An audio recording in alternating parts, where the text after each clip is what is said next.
മൃഗങ്ങൾക്ക് വേണ്ടി കാട്ടിൽ കുളങ്ങൾ കുഴിക്കുകയും അത് 3 വർഷമായി സംരക്ഷിക്കുകയും ചെയ്യുന്ന ഒരിടമുണ്ട് കൊല്ലം ജില്ലയിൽ. അമ്പനാർ വനം ഓഫീസിന് പരിധിയിൽ 8 കുളങ്ങൾ സർക്കാർ നിർദ്ദേശത്താലും 7 എണ്ണം ഉദ്യോഗസ്ഥർ മുൻകൈയെടുത്തും നിർമ്മിച്ചിട്ടുണ്ട്.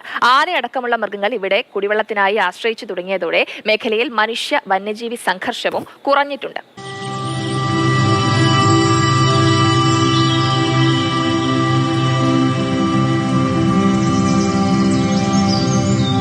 വനംവകുപ്പ് ഉദ്യോഗസ്ഥർക്കൊപ്പം അവരുടെ ജീപ്പിലായിരുന്നു യാത്ര. കാടിന്റെ പച്ചപ്പുകൾ കണ്ട് മുന്നോട്ട് നീങ്ങവേ വന്യമൃഗങ്ങളെ തടയാനുള്ള സുരക്ഷാ വേലിയെത്തി.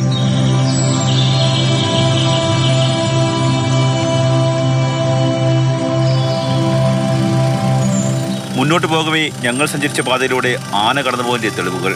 വനംവകുപ്പിന്റെ വാഹനം കുളത്തിന് അടുത്തുവരെ എത്തില്ല. പിന്നീടുള്ള യാത്ര കാട്ടിലൂടെ കാൽനടയായി. കുളത്തിന് സമീപത്തേക്കെത്തി. ഞങ്ങൾ എത്തുന്നതിന് മണിക്കൂറുകൾക്ക് മുമ്പ് ആനകളെത്തി ചെളിയിൽ കളിച്ച് വെള്ളത്തിൽ കുളിച്ചു പോയതിന്റെ തെളിവുകൾ. ഇന്നലെയോ ഇന്ന് രാവിലെയോ എത്തി തന്നെയാണ്. ആനയാണോ? ആനയാ. ഈ ചെളി വാരി ദേഹത്തിട്ടിട്ട് പിന്നെ ഈ വെള്ളം ഇവിടെ കയറി വെള്ളം കുടിക്കും. പിന്നെ ദേഹത്ത് ഈ വാരി ഇടുന്ന ചെളി മൊത്തം കഴുകിക്കളയും. അത്യാവശ്യം നല്ല വലിയ ആനയാണ്, വലിയ കാൽപ്പാടാണ്. അങ്ങനെ കുളത്തിലേക്ക് 7 മീറ്റർ ആഴത്തിൽ നിർമ്മിച്ച കുളം. എത്ര കാലം മുമ്പായത് നമ്മൾ കുഴിച്ചത്? നമ്മളിത് 2022 കുഴിച്ചാണ്. ഈ വന്യമൃഗങ്ങളൊക്കെ കൂടുതലായിട്ട് വരുന്നുണ്ടോ? വന്യമൃഗങ്ങൾ നമ്മുടെ ഈ സമ്മർ സമയത്ത് ഇഷ്ടംപോലെ വന്യമൃഗങ്ങളും. അവർക്ക് പ്രധാന ജലസ്രോതസ് ഇതാണ്. എത്ര ഉണ്ട് നമ്മുടെ സ്റ്റേഷൻ പരിധിയിൽ? നമ്മുടെ സ്റ്റേഷനിൽ ഇതുപോലെ 8 കുളങ്ങളും 9 ചെക്ക് ഡാമുകളും ഉണ്ട്. 9 ചെക്ക് ഡാമുകളും 8 കുളങ്ങളുണ്ട്. ഈ ഇങ്ങനെ കുളങ്ങളും ചെക്ക് ഡാമൊക്കെ നിർമ്മിക്കുമ്പോഴത്തേക്ക് വന്യമൃഗങ്ങൾ നാട്ടിലേക്ക് ഇറങ്ങുന്നത് പറയുന്നുണ്ട്. ഇപ്പം തന്നെ നമ്മുടെ മനുഷ്യ വന്യജീവി സംഘർഷം ലഘൂകരിക്കുന്നതിൻ്റെ ഭാഗമായിട്ട് ചീഫ് വൈൽഡ് ലൈഫ് ആണെങ്കിൽ ഒരു 10 മിഷൻ പ്രഖ്യാപിച്ചിട്ടുണ്ട്.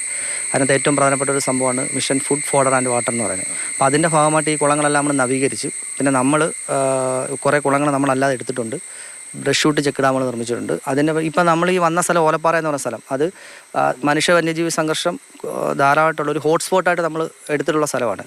പക്ഷേ നമ്മൾ ഇതെല്ലാം ഡെവലപ്പ് ചെയ്തതിന് ശേഷം അങ്ങോട്ട് വന്യമൃഗങ്ങൾ വരുന്നത് വളരെ കുറഞ്ഞിട്ടുണ്ട്.